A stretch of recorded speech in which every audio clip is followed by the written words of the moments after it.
Hey, what's going on, guys, and welcome back to another episode in my Football Manager series. This is episode number 38, and today we're returning with two of the final four Premier League games, and what battles they are. We take on Spurs in a huge game at the Cardiff City Stadium in a 4th vs 6th clash, and then Bournemouth away from home as well. Before we play the games though, you can't be getting on off camera. And of course, in the last episode, you saw that thrilling triple header, our 3-1 defeat to Liverpool in the FA Cup semi-final, our 3-0 victory over City, and then our third and final game was a 2-1 loss away at the Emirates Stadium. We played two games off camera, both in the Premier League, and as you can see, it was a slip-up and a win. And we started with a win, returning to win ways, beating Brighton away from home by 2-0. Paleo Maria put him back in the team after 2 games being dropped from the matchday squad. How does Maria respond? How would any highly determined player respond? By proving himself, not by sulking. Got us up and underway 58 minutes in and made it 1-0 to break the deadlock. And then Kimpembe later on got in the end of a Ward-Prowse free kick, and after his first shot was blocked,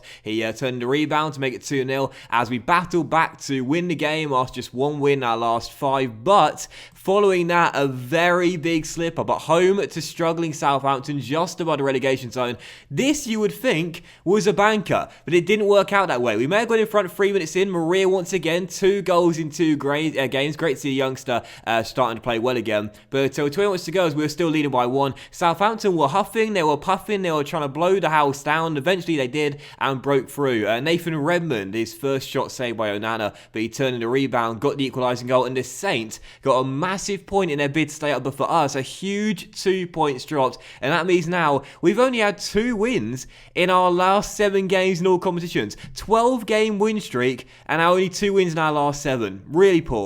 And that's why right now, as you take a look at the Premier League table, we are still in 4th place, but only just. It is so tight in the race for European football as it has been for most of the season. Now, I'd say City now got destiny in their own hands. Got a fantastic goal difference record, the best by far out of the chasing pack, and they're also 6 points clear of Chelsea in 5th place as well. But as for us right now in 4th place, we are 3 points clear of Chelsea and 3 points clear of Spurs, though Chelsea do have the game in hand, and if they win that and score 4 or more goals, they'll overtake us and go into the top 4. So you can't really rule out Everton and Arsenal as well, right now in 7th and 8th place as well. They're 7 points behind us, but they have a game in hand each, and they both have enough quality to get back into the European races. There's I'd say 1 Champions League spot for grabs right now, and I'd say 5 teams are going for it. It's going to be absolutely thrilling into the season, and this game against Spurs here is absolutely massive. If they win this game and score enough goals, they'll overtake us and go into the top 4. With us in poor form right now,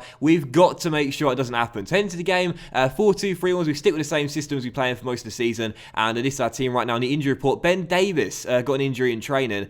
He sprained his knee ligaments and he'll be out for the rest of the season. Bit of a shame, although he's a backup left back. Although I think that happened last year as well. I seem to recall last year Davis got an injury towards the end of the season and missed the final few games. Yeah, he did. He got a broken ribs in March, so not right at the end of the season. But either way, second straight year that's happened for him, and that's a bit of a shame that. So this team for the game then, 4-2-3-1, and this is our lineup. Onana in goal, back for Goncalves, Kimpembe, Jordi and Stefano with Ward-Prowse and McKennie the CMs. Attacking midfield trio, Sessegnon on the left, Captain Jason on the right with a totally advanced playmaker. Maria back in the team is leading our line. On the bench, Moreira, Metham, Odriozola, Lerma, Camarasa, Murphy and Fernandes as well. First of the 2 massive games, and it's a big one. Spurs at home, come on you Bluebirds. There's a time and a place to be aggressive.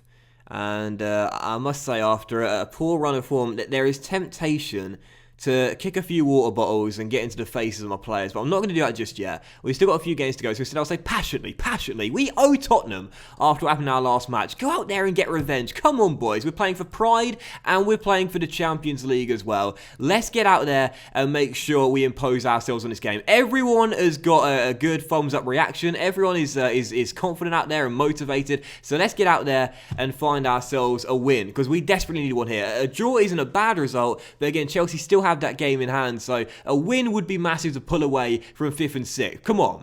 Oh, and the Borough just taking a lead there at the Riverside against Arsenal. They're rock bottom and already relegated. What a big victory that'll be there. And what a loss, I should say, for Arsenal, as Maria turns in Jason's free kick, and it's 3-3 for Paleo Maria. Is he offside, though? There's a VAR, and I think he's been disallowed, and it has been as well. The VAR cancels out, and he was a long way offside there, wasn't he? A long way offside. No surprise as to why he was so free there in the 6-yard area, and the goal is correctly ruled out. So still 0-0, but a good start. Keeping an eye on the other fixtures as well. Everton right now tied 1-1 with Southampton. Arsenal back on level terms with Riverside as well. There's another highlight's going to fall here to Cardiff. Good first half an hour of this. Can we get ourselves a goal and see this one count? Vitolo finds Stefano, and our young right back crosses. Sessegnon's at the far post and heads it in off the post. And there's the breakthrough. Cardiff in front. We've been the better team in the first half an hour. We've been in control. And there is the breakthrough as Ryan puts us in front. He's had a bit of an inconsistent season for us, Sessegnon, this year. Sometimes he's been fantastic. Sometimes he's gone missing, but that's a big goal for him there. Great cross by Stefano, and Sessegnon beats his man and heads it in off the woodwork. 1-0 Cardiff, but Spurs are trying to hit back straight away. Lucas Moura driving forward down his right-hand side, beats Goncalves and McKennie and tries to catch Onana out there as the ball whistles just over the bar. Still 1-0. Can we hold on to this lead heading to the break? So half-time, I'm going to say nothing to the boys at the break because you know that always jinxes you, and just let them get straight out there to begin the second half. Still up by a goal. We'll be going 6 points clear of both Chelsea and Spurs if we can hold on to this result. Chelsea, of course, do have the game in hand. We can't forget that, but this will still be a massive victory if we can hold on to it. Half an hour to go, still up by 1, and for the most part, we've been pretty comfortable out there. 15 minutes to go, still leading by 1. Spurs haven't had an answer for us today. We've just been in control, really. And as things stand, we're closing in on a massive victory. Into the final 10 minutes, and they still haven't really done anything. Well, don't get me wrong, I was hoping for a really cracking affair to start today's episode off, but you know what? I couldn't really give a fuck. If we get the 3 points and it comes through a last-minute own goal, I'll still take it and celebrate it regardless. But as Kasper Dolberg is on the ball, his cross is blocked, Kane's shot is blocked, but Roger goes for goal. Onana! What a save by Onana! What a save by Andre Onana! Tips it onto the crossbar and keeps us leading by 1, but Spurs have woken up in the final few minutes of the game. Jamal Lascelles finds Pablo Maffio, who hits it long. Jordi controls. Can we keep our composure and hold on to these 3 points? Jason gets away and finds Camarasa. And now Vic back to the captain. Keep a cool head out there, lads. Don't do anything silly. Vitolo. Oh, Fernandez, that would have done it. Oh, we miss so many one-on-ones. It's infuriating. The amount of chances we have in one-on-one situations but don't take is so bloody annoying. As Jason's coming forward and plays a great ball to Sessegnon for his second goal. Carrius with a save and turns it behind for a corner. That would have been a dagger. But as things stand, we should be holding on. 1 minute of stoppage time to go. Are these 3 points in the bag? Free kick for Cardiff into the final few seconds. Take your time with this one, Jason. Take your time. There, yeah, just play it backwards. Just play it backwards. That's gamesmanship from the captain there. Back to Goncalves to kill the clock and kill the contest. Cardiff 1, Spurs 0. It's 3 straight games without a goal or an assist for Jason, but a huge win for the Bluebirds. Back to winning ways. And I would say passionately something more, better than a very nice victory. Well done. Imagine that, passionately. A very nice victory. Well done. As we get the 3 points, but a huge win there. Great to get a clean sheet as well, and that now again means we go 6 points clear of Spurs and Chelsea. The Blues still have the game in hand, we mustn't forget that, but as things stand, they've got 2 games in hand. I thought it was 1 game, they've got 2 games now, because are they playing tonight, or is that tomorrow? Hold on, are they playing tonight? That's going to be tomorrow. They've got tomorrow against, United, league leaders as well. Big battle there at Stamford Bridge. Destiny could be in our own hands if Chelsea failed to win that one. Come on, United. And actually, yeah, destiny will be in our own hands if Chelsea fail to beat Manchester United, because that will mean win our final 3 games, which we should be able to do against Bournemouth, Stoke and Leeds, and we will finish in 4th place at lowest. Because we'll have the 9 points and Chelsea won't be able to make up the ground despite having a game in hand as well. So if United can do us a huge favour in London and take points off Chelsea, it's in our own hands. Win the final 3, we qualify for the Champions League. Going to be watching that game with very close intent as Josh Cotterill's Millwall just won. And is that... Oh, yes! Yes! Josh Cotterill didn't score. He's actually had a really poor season at the Den, which is really disappointing. But Millwall were in the relegation zone heading into the final day, and because they just won, they've survived. Yes! Come on, you Lions. Yes! Millwall stay up. And to be honest, I'm as pleased of that as I will be if United take points off Chelsea. I'm so pleased with that. But come on, United. Take points off Chelsea and stop them from winning. Oh, for fuck's sake. 2-1. Chelsea get the win, and that means now if they win their next game and win it by 4 or more goals, they'll jump into 4th. Look at the form they've been in. Best team in the division right now in terms of form. Well, Millwall have survived. I'm pleased enough, I suppose. I don't know if you guys get like that as well as I do. When you're managing a team on Football Manager, but they're not the team you support, you still look out for them. You still look out for them and see how they're getting on. I'm like that in every FM sale. I'm doing like, how are the Lions getting on? They're doing okay. And then just you know, if I'm doing a personal save, for example, conveniently, my team will spend £10 million on one of their 16-year-olds to give them a bit of a cash injection when we're one of the best teams in the world. Anyway, come on, Cardiff. We got 3 games to go, Bournemouth, Stoke and Leeds. We can't worry about Chelsea. All we can do is do our job and just hope that's enough. I remember once I was doing a Barcelona save, and I think I started off at Inter and ended up moving to Barcelona. There was an Italian midfielder I took with me, and he was just, it was so cool. And anyway, long story short, I was managing Barcelona. At this point, we were the best team in Spain, and one of, if not the best teams in Europe. We just won the Champions League. It was a summer transfer window, and I had no one I really wanted to bring in. There was no one I really wanted to sign. But I looked at Millwall's academy, looked at Millwall's under-18 side, and there was one, good youth player. Not that amazing, but decent enough. And of course, I just had to find a reason to bring him to Barcelona for like £7.5 million. Just had to give Millwall a bit of a cash injection to see how they could get on. At that point, they were in League One. But anyway, I got to be honest, I'd never do it in a save for YouTube, of course, but in my personal saves, I can't lie. Sometimes I do give Millwall a little bit of a hand. Bit of a blow heading into the second and final games of this episode. Just before it, Weston McKennie suffered a bruised thigh in training. We could give him injections so we can get through the Bournemouth game, oopsie daisy, and play the Bournemouth game.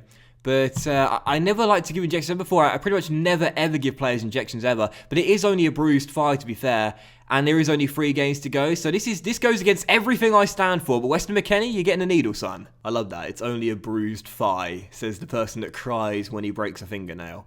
Anyway, second and final game, Bournemouth away. United just beat Liverpool in the midday kickoff to be crowned champions of the Premier League with 2 games to spare. So it's back-to-back titles for Zinedine Zidane's Manchester United. And what did I say quite a few episodes ago now? I do see Manchester United being quite as dominant as they were in our whole save back in FM 17. I've just got a feeling, and they're now starting to make up for lost time. So, second and final game, Bournemouth away to Vitality. They're not going to qualify for Europe now, so they've got very little to play for between now and the end of the season, just for pride. But for us, we're desperately trying to cling on to a place in the top 4. So here we go, away from home. Let's see if we make it back-to-back wins as we come into the final few games. This is our team for the game. No change to our lineup on the back of that win, and this is the starting 11. Onana in goal, back for Goncalves, Kimpembe, Jordi and Stefano, with Ward-Prowse and McKennie with injections as CM duo. Sessegnon, Vitolo and Jason, the attacking midfield trio, with Maria up top, and on the bench Moreira, Metham, Odriozola, Lerma, Camarasa, Murphy, and Fernandez as well. Second and final game, it's Bournemouth away. Let's make it back-to-back wins and stay in the top 4. Come on, you Bluebirds. Now, this is one of the things about FM that does not necessarily frustrate me, but I'd like to see it changed in future versions. You can see here the team talk says we could secure qualification for Euro Cup with a win here, so go out there and impress me. Well, that's now rendered irrelevant by the fact that we've already qualified for the Europa League. And of course, don't forget, in this situation, no manager would be saying that because we're more interested in trying to qualify for the Champions League. So I won't say anything about those two theirs. Instead, I'm going to say to the boys here calmly, the media have given you a lot of credit lately, so go out there and put on a worthy display. That's motivated quite a few players. Let's see if they want their faces in the paper and on the back pages for all the right reasons. So Bournemouth away, come on you Bluebirds, another big game. Another big game. What? I don't know. Well, it's been a pretty disappointing start to the game. Here's the first highlight, 28 minutes in, as Sessegnon plays back towards Goncalves. And now as JWP crosses, Jason is there! Then he hit the post and Begovic claims the rebound after it hit him and almost crossed the line as well. That was a free volley for the captain there. And I got to be honest, I thought he could have squeezed it home and now Goncalves. Now this is big. Goncalves has gone down. And of course, don't forget, Davis is out. So now we're going to have to push Sessegnon back to left back. Our first 2 choice left backs are out for the final 2.5 games, and we'll take on Gals for Murphy as well. So Sessegnon has to be pushed back to left back now. That's big. That's a big blow. And as we're still deadlocked at 0-0, there is a free kick for Bournemouth. And Onana, I thought it was gone in. I thought it was going in there. Onana just about clawed it off the line. And we escape heading into the break where we've not had a single shot on target in the first half. Spurs are also beating Fulham. Everton are beating Leeds. So right now, 45 minutes to go. Got to make this team talk count. Assertively, I'll say I'm far from pleased from what I just saw from this team. Get out there and get a winning goal. Come on, Cardiff. Can't afford to slip up at this stage in the season with Chelsea and Spurs breathing down our necks. They've got good body language. I like that. but unfortunately they're just not really creating anything at the moment. Corner for Bournemouth, swung into Kennedy, just over the bar. If we lose this game, we're in deep trouble. Oh, well done, Fulham. Freak again for Bournemouth though. Kennedy again is going to go for goal and puts it just over. And Fulham are in front as well. Come on, boys. Away against Spurs, but we've got to do our job as well. We can't rely on other results. Maria's header saved by Begovic and Bournemouth clear. Can we get a goal and win this one? I'm bouncing up and down on the edge of my seat right now, man. Seriously, I'm so jittery. We can't afford to slip up between now and the end of the season if we are to make the top 4. These are 3 winnable games. We should be winning them. Josh Murphy on the ball, off the bench, driving forward, continues to run, great solo run and finds Jason, and Jason's shot caught by Begovic. 25 minutes to go. I do see someone scoring, but who's it going to be? I'm going to take off with Tolo for Fernandes. What we're going to do is play Maria as our advanced playmaker now, supporting Bert Lenio. And I don't want to change the tactics because, again, this system's been working for us really well this season. I will change our mentality to very attacking, though, and try and win this game late on by really putting Bournemouth on the back foot. Maria finds Josh Murphy, coming forward, slides it across. Jason does it. 8.5 minutes to go. When someone has to step up out there, you look for a captain, you look for a leader, and of course Jason is the one that wears the armband. Cardiff in front in the final 10 minutes. Murphy off the bench coming forward, slides it across, and Jason, eyes on the prize, drills it home. Bournemouth 0, Cardiff 1. Oh, captain, my captain. I haven't done it in a while, but I think it justifies it now as Maria could have made it 2. Jason's fucking magic. He wears a magic hat. And when he saw Cardiff, he said, I fancy that. He didn't sign for Swansea or City because he's bright. He signed for Cardiff City, so we'll play him down the right. Oh, Jason's fucking magic. Come on, son. I can't believe this guy. He's going for the golden boot, lest we forget. He's second in the goal scoring charts, but in the midst of these celebrations, we have to remember the game's not done yet as McKennie makes a great tackle there and it drops to Kimpembe. Tell you what, man, I'm so nervous right now. Onana's kick goes straight to Hyman, though. Coming forward down the right-hand side, cross blocked, and it'll drop to Fernandes. A second goal, and it's good night, Cherries, and goodbye to Chelsea and Arsenal and Spurs and Everton, hopefully. Jason sent down the right. Can he cross? He can. Fernandes, it's over. Yes! Makes it 2-0, and that will do it. Final minute of normal time. Fernandes makes it 2, and Jason has stepped up big time. I think I said after the game against Spurs, no goals or assists for Jason in his last 3 games. How does he respond in this one? A goal and an assist in the final 10 minutes. Great cross to near post. Fernandes gets in behind and volleys it home to wrap the 3 points up. Game over. Good night. Oh, I tell you what, man, I was so nervous. I was so fearful. I was thinking Bournemouth are going to get a goal. Bournemouth are going to win this game late on, nick all 3 points, and that'll be a huge defeat. But instead, Jason coming good late on when we needed someone to step up most. So calmly, I'll say, well done, lads. That was a good win for us. Everyone is delighted with the team talk. And that now does mean we stay in 4th place. We pull away from the chasing pack ever further. How bad is that injury to Goncalves? Oh, he's out for the season. Oh, he's done for the season. So is Ben Davies and McKennie playing with those injections as well. I'm not going to risk it again, I don't think. I don't think I can risk it again. I think I just have to lean to the physio and watch a Mr. Stoke game. I can't afford to see this guy get a serious injury. But Jason's goal and assist does mean we stay in 4th and pull away from the chasing pack. Don't forget, Chelsea still have, they've still got 2 games in hand. So again, Chelsea still can cut the gap to goal difference with 2 wins and could potentially overtake us if they score enough goals. Arsenal got a game in hand as well. They're 7 points behind, so they can cut the gap to 4 points. Well, 2 games to go.